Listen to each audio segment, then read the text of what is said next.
พอดีเลยพอดีcủa tụi mình ăn thì shop bó bây giờ chị nó mới chọn lip cho lọc đỉnh chứ mới nó tạo bây giờ thì phải sẽ số bất tử nè thì tiền nữa bảo được protein thì bây giờ chỉ luôn enzyme miso enzyme cleansing gel non rửa vậy chị từ xe nó mà đứng mua tuổi táo nó thì mua lú nó thì ở nơi rong rong xứ nè đó là mà chỉ thầu bé chỉ là hai gia cleansing chị bé chỉ xí lú non đây bé xí còn non gạo sứ thì anh chỉ mua mà chỉ bốn đứa đây thì tệ chín đứa đây mua cái kia cho chị dịp bịt gel xài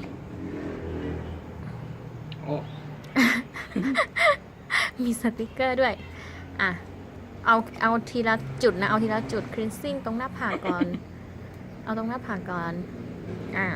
nhà tây dùng mà sưởi nó đây ở chỉ tây cút tao thì chỉ luôn tới cút tao chỉ mà luôn tới nửa ăn tú để này nhỏ chị tháo ra dùng cleansing chị nếu là thu in văn ạ nếu dùng cleansing chị dùng chỉ tháo ấy mỗi tây tú đây nhỏ tháo ra thì ấy có dùng giống mua chị mà món gì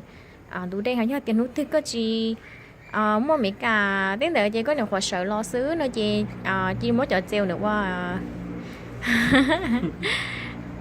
nhà ta mua ấy liền ở có ôm bùa này nhỏ chị giống mua tao xứ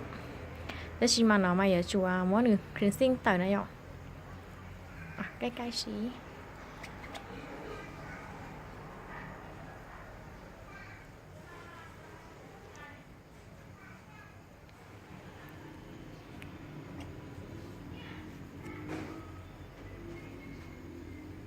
mình đo thò đi ลิปดีกว่าตาอีแท่ง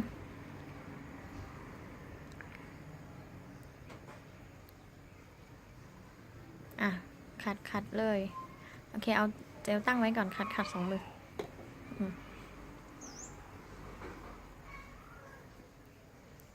หลุดแล้ว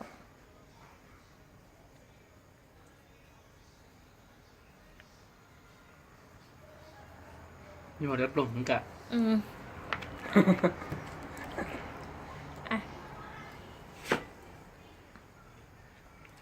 lắng cho lắm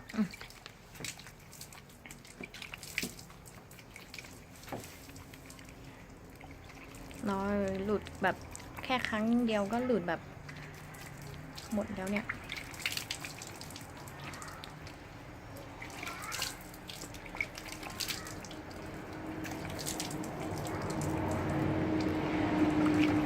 ชวนเดี๋ยวเขาเดี๋ยวไอ้เก่ามัวก็จะต้องชัวเดี๋ยวก็nói cho xóa ta dám mà giạt lắng cho nó không ถ้าเจว่าไอ้เจลบีบเนี่ยเดี๋ยวเตะว่าฟองเจแล้วก็ล้างอีกรอบหนึ่ง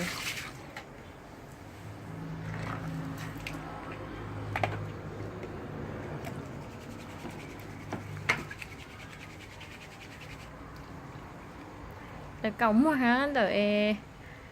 ใต้จมูกเดี๋ยวปากนั่นแหละ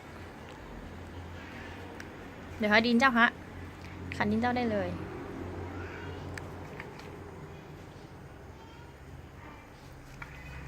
เนี่ยเดี๋ยวนี้จะต้องดูได้มาเลยจะแบบว่าขัดออกง่ายมาก cleansing ออกได้ง่ายมากเขาหน่อยมันเหมือนอยากจะเป็นการล้างนะหยอ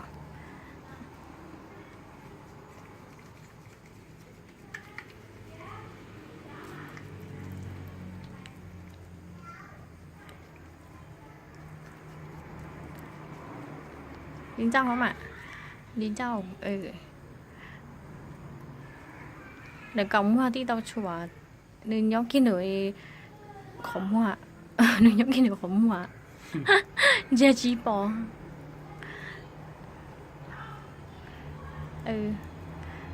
บนหน้าผากด้วยข้างบนอีกข้างบน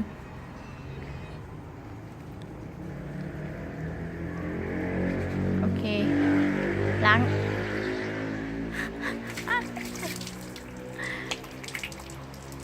กูล้างทั้งเลยโอเคแล้วติ้งโชว์นิดนึงเดี๋ยวให้ดูคนต่อไปสะอาดเยี่ยมเยี่ยวกดใช้มือเลยจะเหลือนิ้วมาเพราะว่าต้องใช้นิ้ว cleansing ขัดไม่ใช่ใช่ไหมเราปั๊มเลยขัดก่อนเลย อยๆขัดทีละจุดสิจะได้อันนี้ดีริมฝีปากได้ตาได้แล้วก็มาลิปนอตเปชเจ้าไอเมษาแกล้ง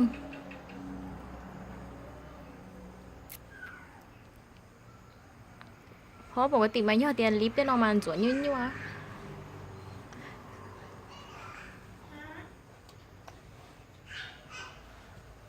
ตรงไงคำบับฮะคำบับเขาตัวเนาะตอนเนาะแก้มฮะเราก็ฮะถ้าต่อฮะ แล้ว ไม่ต้องเราแล้ว แล้ว เราทั้งงา ลังใครทำอ่ะใครทำเราอ่ะ เรา ใครทำอ่ะ ใครทำเราใครท เราท เราทำนะไม่ได้ทำนะ ำเยอะ ำบอกอ่ะ ทั่วแล้วมั้งทั่วแล้วก็ล้างหน้า อาจารย์เติมเนี่ย ไปนั่งตรงเนี้ย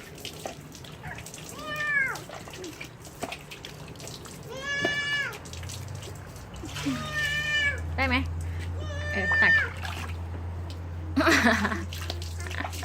โอเค ขอดูรอบแรกก่อน เดี๋ยวคลิปยาว นี่เอี่ยมเลยแค่รอบเดียว แล้วก็รอบที่สองเจมว่าเจลบีบไปเตทำฟองแล้วก็ล้างหน้าได้เลย ไม่จะท ใช้นั้นก็ได้แล้วก็ใช้เจลบีบใส่ตรงข้างบนนั่นแหละแล้วก็ขัดใช่แล้วมันก็จะสะอาดมากขึ้น มันก็จะดูด จับนี่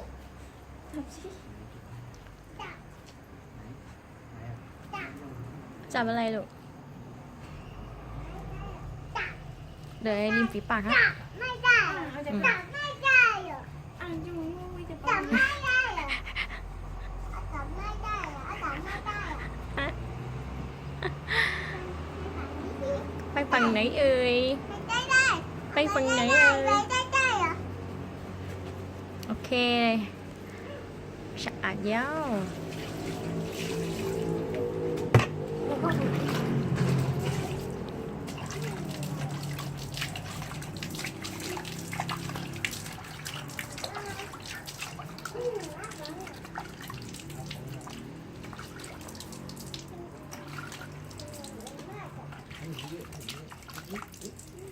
สะอาดเอี่ยมยาว